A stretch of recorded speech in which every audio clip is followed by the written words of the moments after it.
এবার দাসপুরের রাজনগরে শনিকালী পুজোকে ঘিরে উন্মাদনা চরমে। 17ই মে 2025 থেকে 20 মে 2025 মন্দিরের বাৎসরিক উৎসব। শনিবার মহাপুজো, রবিবার প্রায় 10,000 ভক্তের প্রসাদ পাবার ব্যবস্থা। ঘাটাল মেদিনীপুর সড়ক ধরে রাজনগর পশ্চিমে মাঠের মাঝে এই মন্দির। অপরূপ প্রাকৃতিক পরিবেশের মাঝে এই মন্দির আপনাকে মোহিত করবে। একটা বিকেলে ঘাটাল মেদিনীপুর সড়ক ধরে ভবানন্দ আশ্রম পেরিয়ে হোসেনপুরের দিকে রক্ষাকালী মন্দিরের ঠিক আগে ডান দিকের ঢালাই রাস্তা ধরে মাঠের রাস্তায় নেমে শনিকালীর দর্শন পেতে পারেন। মন্দির দর্শনে গেলে উপরি পাওনা হবে এখানকার প্রাকৃতিক নৈসর্গিক দৃশ্য, যা আপনাকে প্রাণবন্ত করে তুলবে।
এই যে শনিকালী মন্দির, তার বাৎসরিক অনুষ্ঠান বছরের কোন সময়টাতে হয়?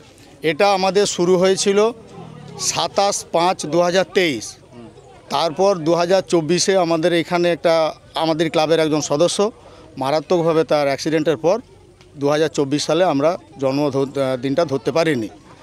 তারপর থেকে আমরা আবার এই 2025-এ সেই বাৎসরিক অনুষ্ঠানটা ধরার চেষ্টা করেছি। যেটুকু জানা যাচ্ছে যে দাসপুরের এই রাজনগর পশ্চিমের এই শনিকালী মন্দিরের যে বাৎসরিক অনুষ্ঠান, প্রচুর ভক্তের সমাগম ঘটে। কি কি থাকছে এবারে? এখানে থাকছে প্রথম দিন পুজো, আগামীকাল শনিবার। রবিবার দিন আছে আমাদের ভক্তদের উদ্দেশ্যে একটি প্রসাদ বিতরণী অনুষ্ঠান, যেখানে 7 থেকে 8,000 লোক ভক্তদেরকে প্রসাদ বিতরণ করা হবে। আচ্ছা, অন্ন বিতরণ করা হবে। তারপর আছে আমাদের 3 দিনের প্রোগ্রাম আছে, যাত্রা, একদিন হাঙ্গামা, একদিন অর্কেস্ট্রা। আর এমনি সমাজসেবামূলক কোনো অনুষ্ঠান, মানে সাংস্কৃতিক অনুষ্ঠান আমরা সাংস্কৃতিক অনুষ্ঠান করার চেষ্টা করেছিলাম, একটু নিজেদের অপ্রস্তুতির জন্য সেখানে এখন আমরা সিদ্ধান্ত নিতে পারিনি। তো আমরা আজকে রাত্রিতে কমিটি বসবো, যদি কোনো সাংস্কৃতিক অনুষ্ঠান আমরা নতুন করে করি আর কি, তখন আপনাদের কাছে আমরা ফ্রেশ করব। আপনারা তো গ্রামের স্বর্ণশিল্পী, এই অনুষ্ঠানকে কেন্দ্র করেই কি গ্রামে ফিরেছেন? হ্যাঁ, আমরা প্রত্যেক বছর আশা করি যে আমাদের গ্রামে, আমরা তো বাইরের সোনার কাজ করি, আমরা তো যে সময় তো দিতে পারি না, আমরা এই বছর একটু ভালো করে সময় দিতে পেরেছি। তার জন্য আমরা অনুষ্ঠানটা বাড়িয়ে রাখার জন্য চেষ্টা করি। এখনো অবধি কি কি অ্যারেঞ্জমেন্ট হয়ে গেছে?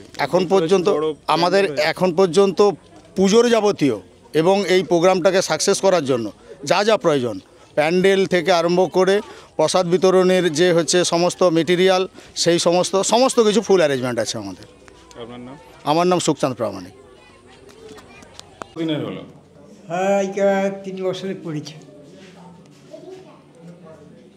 এই যে ধরুন এত বছর ধরে মোটামুটি মন্দিরের সেবা করছেন, হ্যাঁ। কি কি অলৌকিক কি দেখেছেন, বা ভক্তরা কতটা মায়ের কাছে বা বাবার কাছে এসে লাভবান হচ্ছে? না, তারা যাত্রীরা এসে তারা লাভবান হচ্ছে বলে এখানে যাত্রীটা আমাদের হচ্ছে আর কি, প্রতি শনিবারকে শনিবার। আচ্ছা, আর এই মহোৎসবটা বছরের কোন সময় হয়? এটা এই সময় হয়, পূজার সময়ই হয় আর কি। কোনো তিথি আছে? হ্যাঁ, তিথি আছে বাবার, তো বাবার জন্ম মাস ধরা হয় এখন, সেইটা শ্রাবণ মাসে, সেইটা এখনও কিছু যাত্রীরা এখন, আর এইটা আমাদের দিন ধরায় পূজা হচ্ছে আর কি। ধরুন আগে মানে এই যে মন্দির প্রতিষ্ঠা হলো, তারপর দেবদেবী প্রতিষ্ঠা হলো, মানে হঠাৎ কেন, মানে কারণটা কি ছিল? মন্দিরটা এই যে প্রতিষ্ঠা হলো নতুন মন্দির, হ্যাঁ। আপনারা সবাই মিলে করলেন, হ্যাঁ, সেটাই আর কি। সেইটার সম্বন্ধে একটু বলুন না, হঠাৎ কিভাবে এই আইডিয়াটা এলো? নতুন মন্দির বাবুরা সব ফাঁকা থাকে, তারা এসে তারা বললে যে আমরা পাড়ার মধ্যে আমরা একটা শনি মন্দির কালী ঠাকুর করবো। তারপরে সেখানে তো আমাদের বাজারে আছেই, বলে সেখানে তো নিয়েছি তো বর্ষাকাল বা দূরত্ব হয়, তার জন্যে আমরা একটা ফাঁকা নিরকারণের জায়গায় এইটা মালাটা করবো আর কি। এইলে বাবুরা সকলে ছোড়ারা উদ্যোগ হয়ে মালাটা হয়েছে। আপনার নাম কি? আমার নাম রতন কোটাল।